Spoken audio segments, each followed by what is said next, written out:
Hello বন্ধুরা, কেমন আছেন সবাই? আশা করি সবাই খুব ভালো আছেন।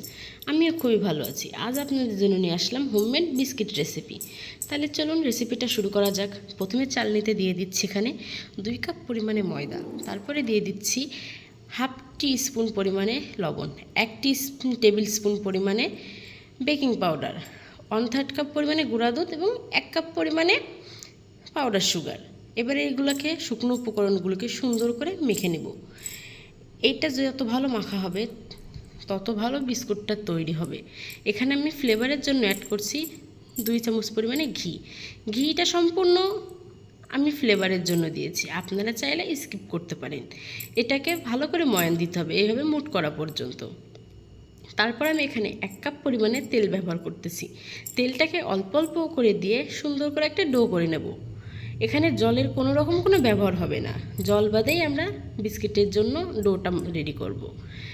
আমি এখানে তেলটা দিয়ে সুন্দর করে মেখে নিচ্ছি। আপনারা একটু দেখুন, এরকমভাবেই আপনারা মাখবেন। এটা যত ভালো মাখা হবে বিস্কুটটা তত ক্রাঞ্চি হবে আর খেতেও দারুণ হবে।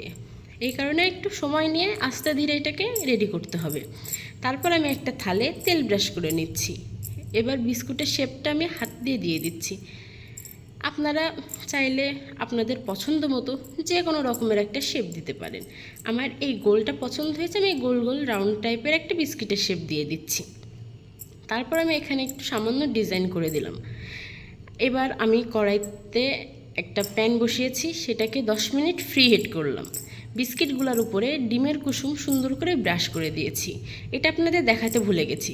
যাই হোক, এবার এটাকে আমি একদম লো মিডিয়ামে 25 মিনিট পর্যন্ত বেক করেছি। দেখুন আমার বিস্কিটগুলো কত সুন্দর হয়েছে। আপনারা ট্রাই করবেন, খেতে দারুণ লাগবে।